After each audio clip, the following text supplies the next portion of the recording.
Hi, hello, welcome back to the channel. So today's video is the weekly update for the week ending the 8th of September. So I read two books this week, one of which has already seen a review on the channel, and the other one I'm hoping to finish this weekend, which will give me time to do the review on Monday. So let's talk about what I have been reading. First off, the book that I finished, which is The Way of Idan by Philip Chase. I really enjoyed this book. It was I said in my review that it was a classic fantasy in terms of that, lyrical prose style and using like these old English and old historical terms, but that was still accessible and really enjoyable for a modern fantasy reader like myself. So I would really recommend it if that's the sort of thing that you're interested in, or if you've maybe wanted to try classic fantasy like Lord of the Rings, but you have found the language a bit too intimidating.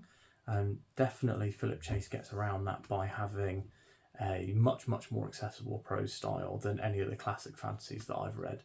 So I'd really recommend it. I gave the book 4 stars. I wanted to give it 4.5, but Goodreads only allows whole stars. I've linked the review down in the description box below, so please do make sure that you watch that one. And I'd love to hear, if you've read Way of Idan, what you thought of it, who your favourite characters were, all that sort of stuff.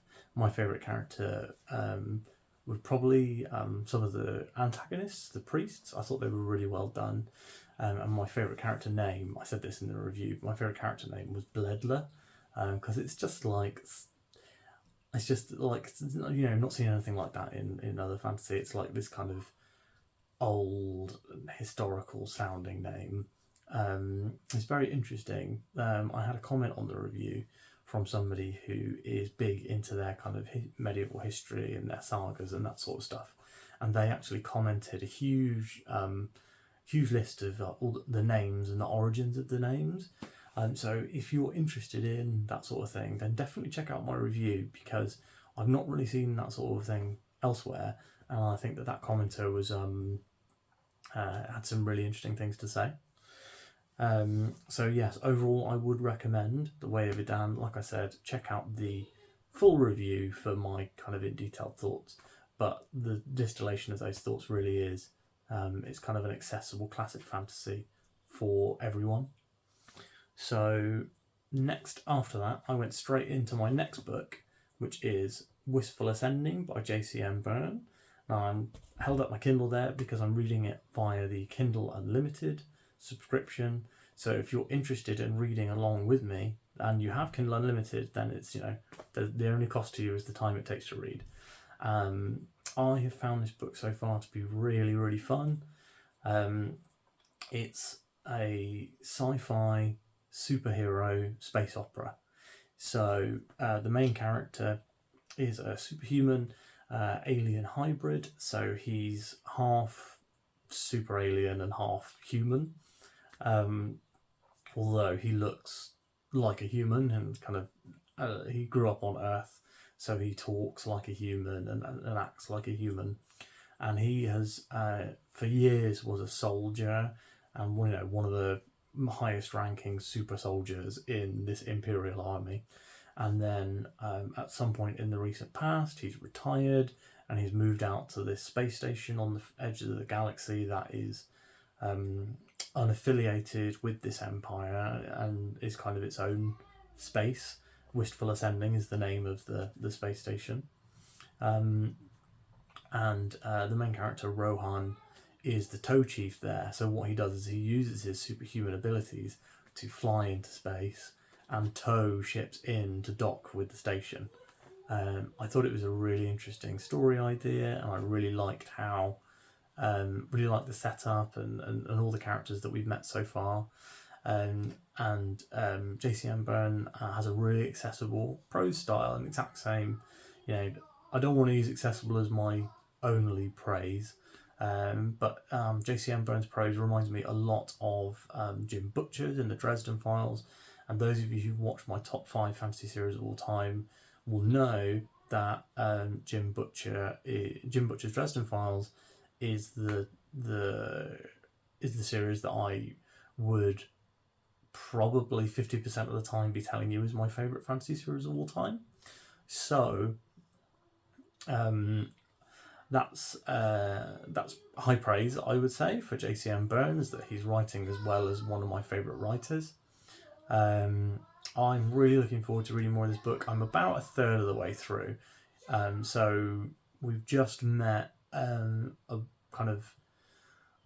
bunch of characters now. After we've kind of got some setup, now we've been introduced to a load of new characters, and I'm really interested to see where the story goes. Especially because it does something that I love from one of my favourite video games, the Trails series, where it opens with a part of the story that is kind of like a flash forward almost. So and then it goes like X days earlier when the book starts properly. So you know that something is going to happen, and you know that this kind of big confrontation is going to happen because you've seen part of it as the prologue. So I'm really excited to see how the book gets there.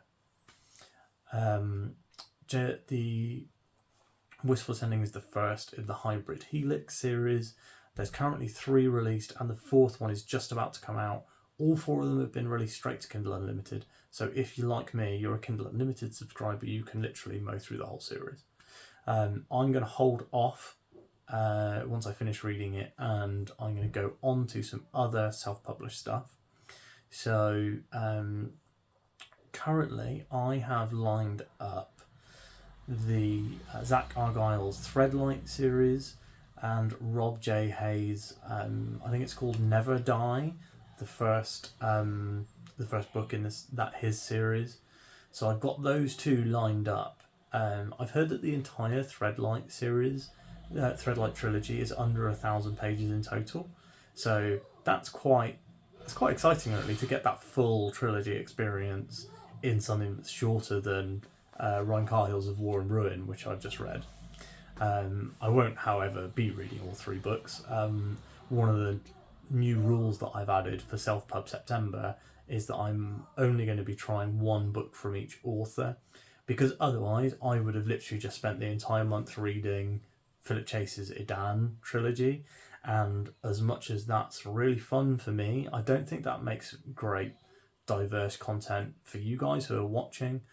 And while I'm not just reading for booktube, I do think that keeping that kind of new rule in mind is going to help me get a wider experience, and also it's going to make my current ongoing series that I am reading video a bit broader and wider when I come to that, which I will do at some point in the near future.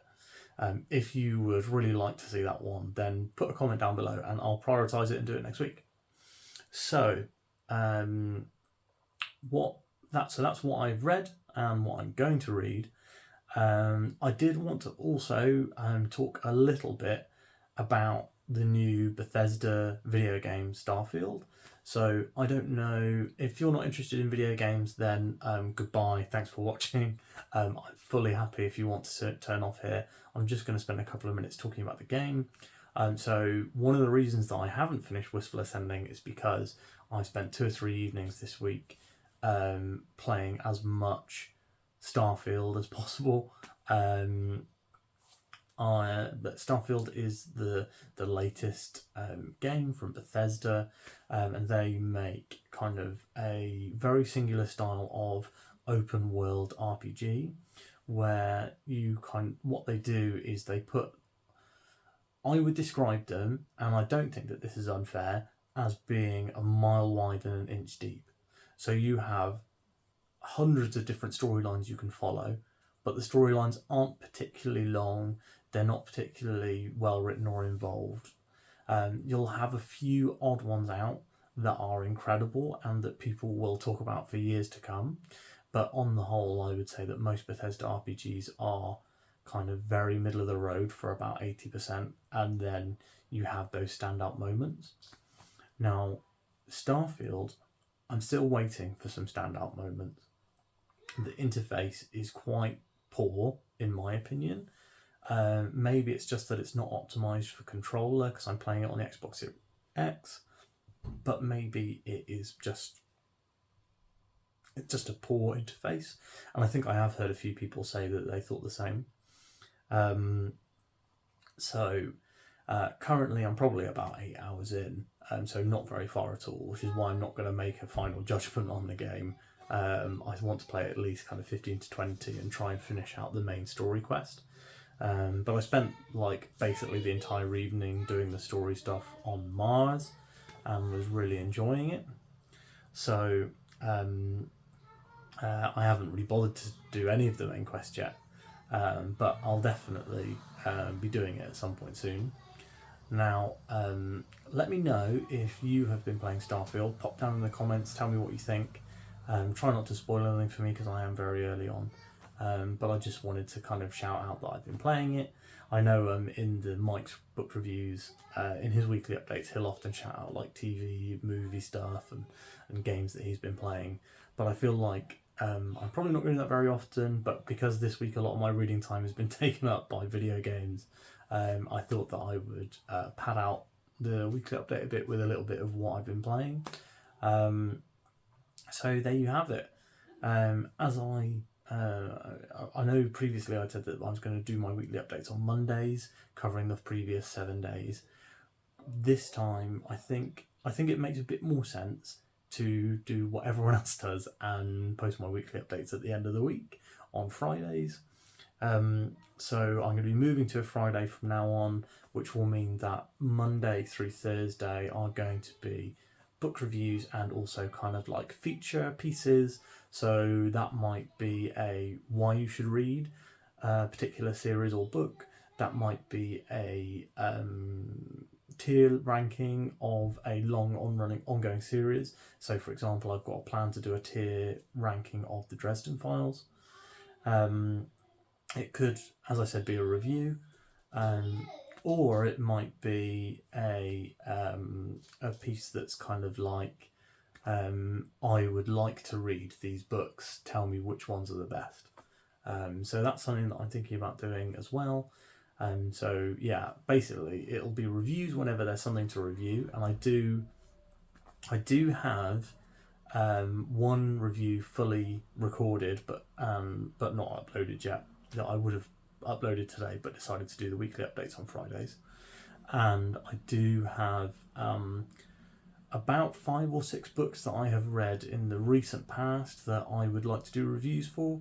So as I said before, I want to do reviews for all of the Ryan Cahill Bound and the Broken series, and I would like to do some reviews for some recent books that I think are interesting and that there's not many reviews on YouTube for, like the Alex Verus series.